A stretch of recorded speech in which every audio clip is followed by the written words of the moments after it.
savoir sur l'économie chinoise, embarquement immédiat dans Classe Éco. Bonjour à toutes et à tous, bienvenue dans notre émission d'aujourd'hui où nous allons nous pencher sur les relations économiques entre la Chine et la France à travers le prisme d'un événement récent, le 10e dialogue économique et financier de haut niveau entre la France et la Chine qui s'est tenu la semaine dernière à Paris. Aujourd'hui avec nous, M. Zhao Yongsheng, expert en questions économiques et financières, qui va nous aider à comprendre les enjeux et les détails symboliques de ce dialogue. Alors commençons par le cognac français, M. Zhao.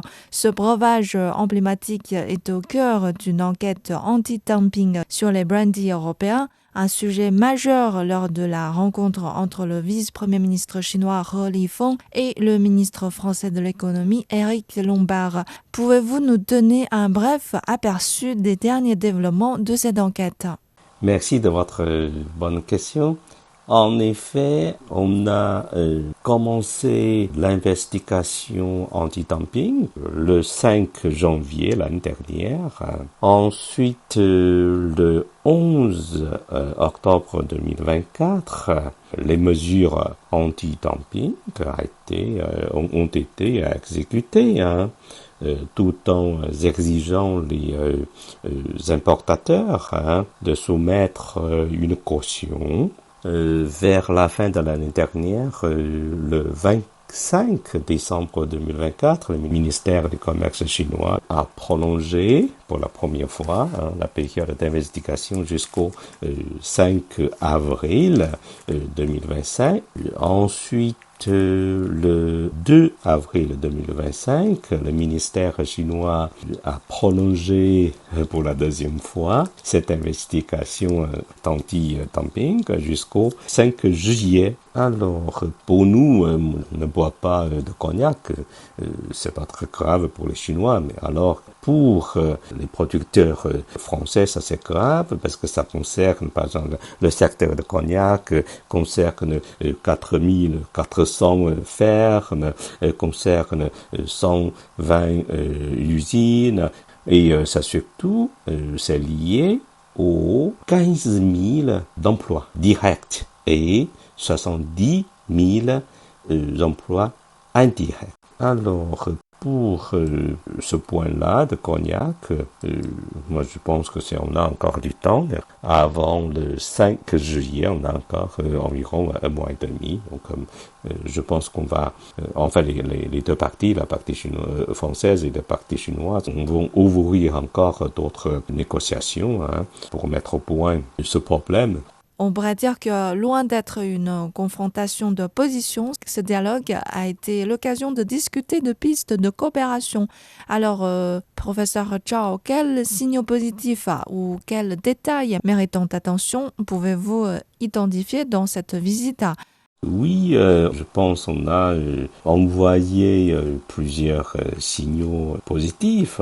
Pour les consensus, les 6 consensus, je ne répète pas les détails, juste faire un petit rappel. Alors, la partie chinoise et la partie française sont d'accord de soutenir la bonne direction de la globalisation économique et le multilatéralisme aussi.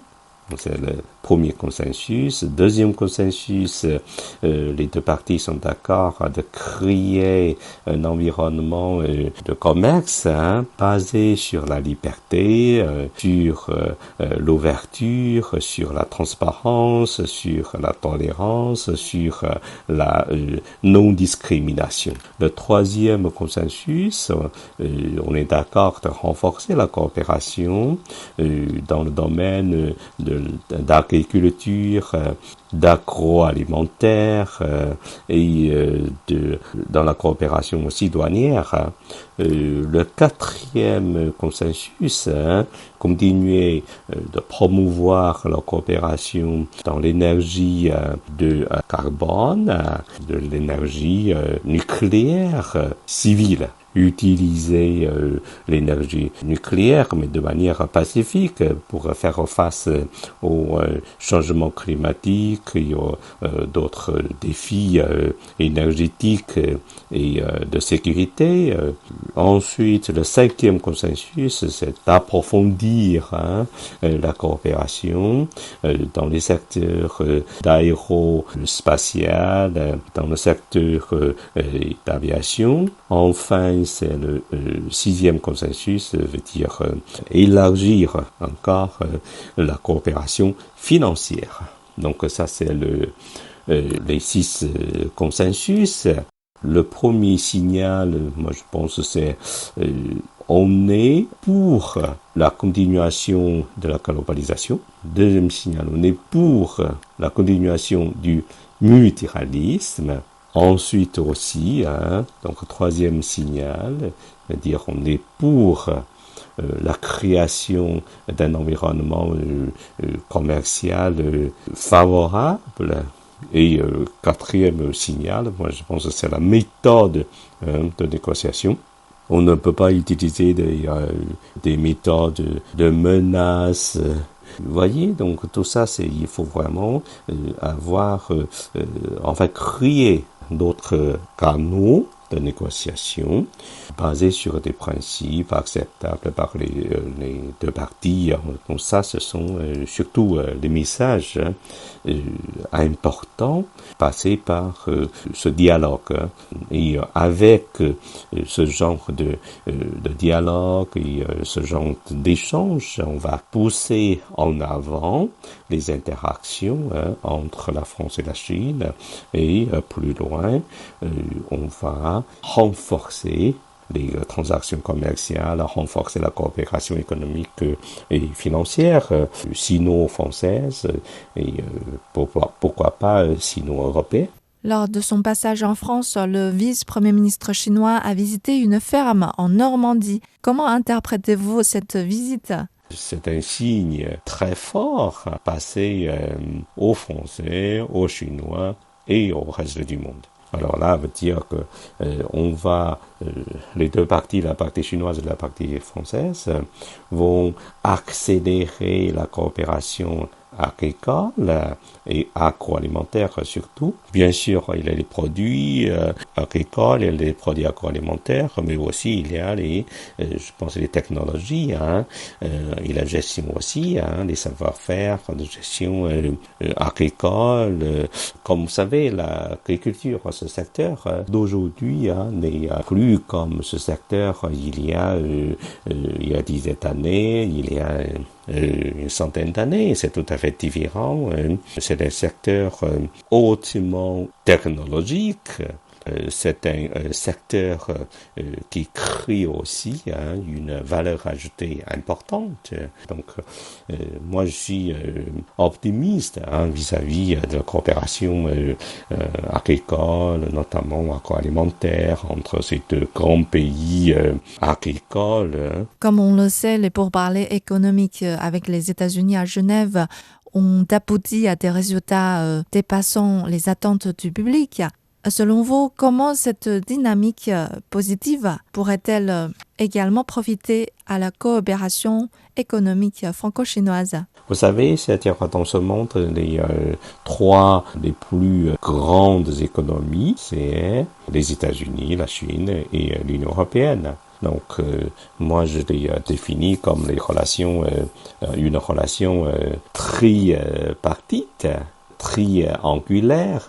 Alors, pour cette relation triangulaire, une modification même mineure entre les deux angles, alors ça va bien sûr modifier les relations avec la tierce partie.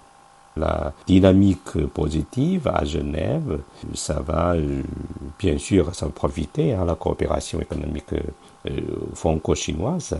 Durant sa visite, le Premier ministre chinois He a appelé la France à proposer un climat des affaires plus équitable, plus juste et plus prévisible. Quelle est donc l'importance de cet appel pour l'avenir de la coopération économique bilatérale ?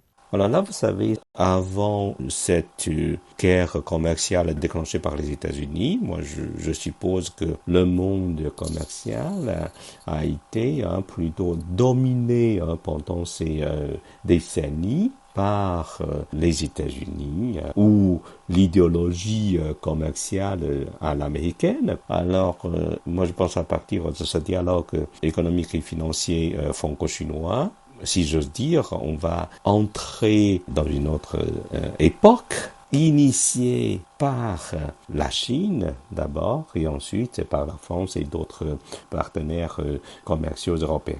Alors ici, pour plus équitable, plus juste et plus prévisible, on va voir un par un.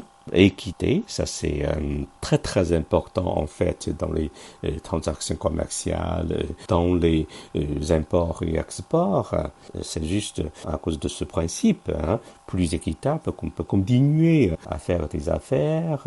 En plus d'équité, il y a la justice commerciale, il y a la justice économique. Donc, les profits, bien sûr, c'est important, c'est primordial, ça on est d'accord, mais il y a encore d'autres choses. Moi, je pense que c'est ça, la partie française, la partie chinoise, enfin, ou plutôt la partie européenne, on est différent un peu de la partie américaine.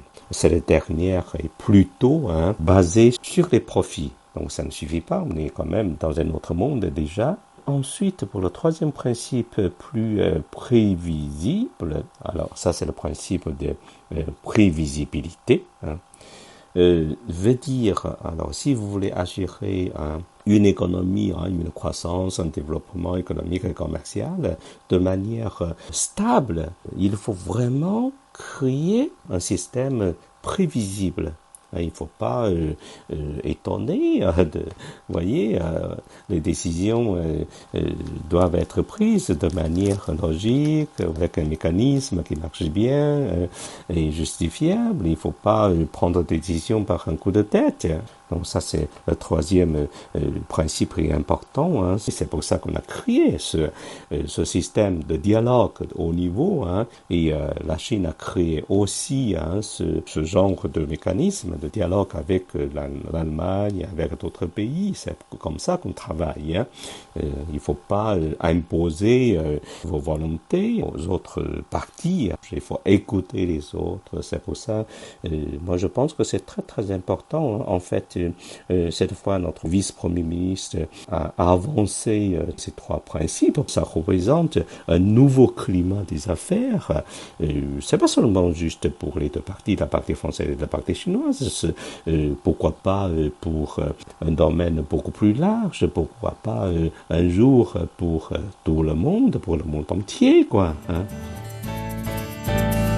Merci à professeur Zhao Yongsheng de nous avoir rejoints aujourd'hui. Ainsi s'achève l'émission d'aujourd'hui. Merci de l'avoir suivi. À la prochaine.